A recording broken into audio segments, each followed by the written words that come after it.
बहुजनों की हजारों पार्टियां हैं मगर वो सिस्टम के साथ हैं। हमारी पार्टी सिस्टम के अगेंस्ट काम कर रही है।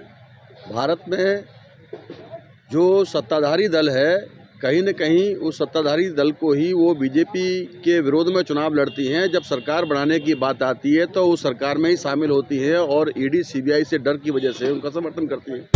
किसान उनके विरोध में हैं, युवा उनके विरोध में हैं, बेरोजगार उनका विरोध में हैं और मजदूर भी उनके विरोध में हैं, कर्मचारी भी उनके विरोध में हैं, क्योंकि वीआरएस सीआरएस ज़बरदस्ती उनको देने का कार्यक्रम चल रहा है सरकार के द्वारा। तो जब कोई भी उनके समर्थन में नहीं खड़ा है तो आखिरकार वो सारा विद्रोह करने की स्थिति में है। देश में इमरजेंसी जैसे हालात पैदा हो गए हैं, सरकार के विरोध में, तो वो ये तमाम मुद्दों से ध्यान हटकाने के लिए ये सारा कार्यक्रम चला रहे हैं वो लोग। देखिए, बहुजन मुक्ति पार्टी संगठन बनाने का काम कर रही है, बूथ लेवल पर अपनी कमेटियाँ बना रही है सारे देश भर में।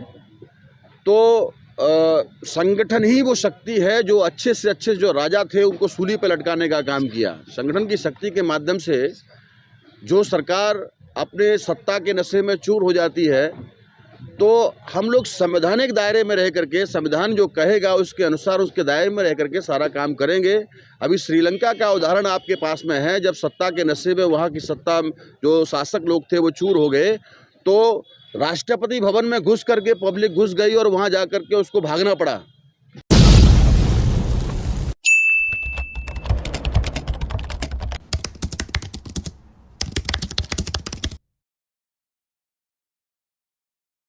बहुजन मुक्ति पार्टी के आप राष्ट्रीय अध्यक्ष हैं और बहुजनों की तमाम पार्टियां हैं, फिर भी आप सर ये बहुजन मुक्ति पार्टी क्यों बनाए? इससे तो वोट का बंटवारा होगा और बहुजन समाज के लोग गुमराह होंगे और अलग अलग वोट करेंगे। इससे तो सत्ता पक्ष के लोग जीत जाएंगे सर। बहुजनों की हजारों पार्टियां हैं मगर वो सिस्टम के साथ हैं। हमारी पार्टी सिस्टम के अगेंस्ट काम कर रही है।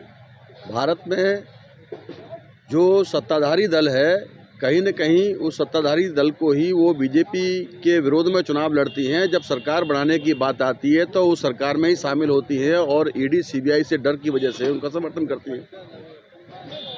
हमारी पार्टी का मकसद इस देश में हजारों साल से जो वंचित लोग हैं, पीड़ित लोग हैं, बहुसंख्याक लोग हैं, उन लोगों को शासन करती जमात बनाने का मकसद है। सर, अभी देखने को मिला है सर कि बीजेपी द्वारा बड़े पैमाने पर सर पैसे का उपयोग किया जा रहा है और तरह तरह के, जैसे अभी आप देख रहे हैं कि बड़े पैमाने पर मतलब पॉलीथीन बनाकर, पन्नियां बनाकर बांटा जा रहा है लोगों के बीच। जनता कैसे करोड़ों खर्च किए जा रहे हैं प्रचार प्रसार में? देखिए, ये प्रोपेगेंडा है, हर सरकार का अपना अपना प्रोपेगेंडा करने का है। ये प्रचार में वो करोड़ों रुपया पानी की तरह बहाते हैं क्योंकि यकीन दिलाना चाहते हैं जनता को कि हम आपके लिए पक्ष में काम कर रहे हैं। किसान उनके विरोध में हैं, युवा उनके विरोध में हैं, बेरोजगार उनका विरोध में हैं और मजदूर भी उनके विरोध में हैं, कर्मचारी भी उनके विरोध में हैं, क्योंकि वीआरएस सीआरएस ज़बरदस्ती उनको देने का कार्यक्रम चल रहा है सरकार के द्वारा। तो जब कोई भी उनके समर्थन में नहीं खड़ा है तो आखिरकार वो सारा विद्रोह करने की स्थिति में है। देश में इमरजेंसी जैसे हालात पैदा हो गए हैं, सरकार के विरोध में, तो वो ये तमाम मुद्दों से ध्यान हटकाने के लिए ये सारा कार्यक्रम चला रहे हैं वो लोग। ये प्रोपेगेंडा कर रहे हैं केवल सरकार अपने आप को बचाने के लिए। बहुजन मुक्ति पार्टी की सारे देश भर में हमारी तैयारी है, मगर हमारी पार्टी राष्ट्रीय परिवर्तन मोर्चा का हमारा हिस्सा है, जिसके राष्ट्रीय संयोजक आदरणीय वामन मेश्राम जी हैं, हमारे नेता हैं। लगभग 87 पार्टी जो छोटी और मध्यम पार्टियां हैं उनको मिला करके राष्ट्रीय परिवर्तन मोर्चा बनाया गया। जिस तरीके से इंडिया गठबंधन है, जिस तरीके से एनडीए गठबंधन है बीजेपी के नेतृत्व वाला, उसी तरीके से राष्ट्रीय परिवर्तन मोर्चा भी एक गठबंधन है। और हमारा भी मकसद, जिस तरीके से इंडिया गठबंधन का मकसद है बीजेपी को परास्त करने का, वैसे ही हमारा भी मकसद है। अगर इंडिया गठबंधन वाले हमारे राष्ट्रीय परिवर्तन मोर्चा के राष्ट्रीय संयोजक आदरणीय वामन मेश्राम साहब से बात करते हैं तो मिल करके भी बीजेपी को परास्त किया जा सकता है, उनको करारी शिकस्त दी जा सकती है और 2024 में उनको धूल चटाई जा सकती है। फिर भी अगर चुनाव लड़ते हैं तो कितनी सीटों पर, उत्तर प्रदेश या पूरे देश भर में कितनी सीटों पर चुनाव? हम लोगों ने 200 सीटों पर चुनाव लड़ाने का फैसला किया है। बाकी हमारे सहयोगी दल है वो लोग लड़ेंगे। सर, एक तरफ आप फील्ड में आएंगे और दूसरी तरफ बताया जा रहा है कि ईवीएम से चुनावी धोखाधड़ी हो रही है, तो ऐसी धोखाधड़ी से निपटने का क्या प्लान है आपका? देखिए, बहुजन मुक्ति पार्टी संगठन बनाने का काम कर रही है, बूथ लेवल पर अपनी कमेटियां बना रही है सारे देश भर में। तो संगठन ही वो शक्ति है जो अच्छे से अच्छे जो राजा थे उनको सूली पे लटकाने का काम किया। संगठन की शक्ति के माध्यम से जो सरकार अपने सत्ता के नशे में चूर हो जाती है, तो हम लोग संवैधानिक दायरे में रह करके, संविधान जो कहेगा उसके अनुसार उसके दायरे में रह करके सारा काम करेंगे। अभी श्रीलंका का उदाहरण आपके पास में है, जब सत्ता के नशे में वहाँ की सत्ता जो शासक लोग थे वो चूर हो गए, तो राष्ट्रपति भवन में घुस करके पब्लिक घुस गई और वहाँ जा करके उसको भागना पड़ा।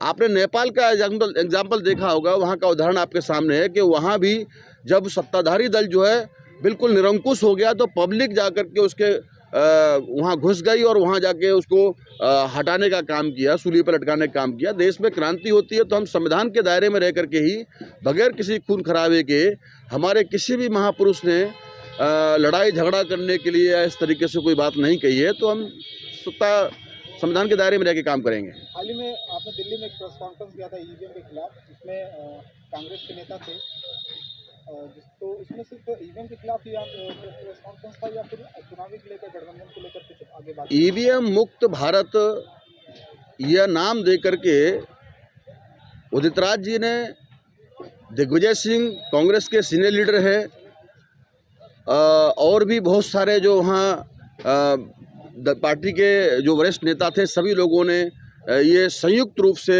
क्योंकि केवल ये लड़ाई वामन मेश्राम साहब ही नहीं लड़ रहे हैं, इस लड़ाई को सारे देश भर में विपक्ष के बहुत सारे दल लड़ रहे हैं। कुछ दलों को तो सरेंडर कराने का काम किया गया है।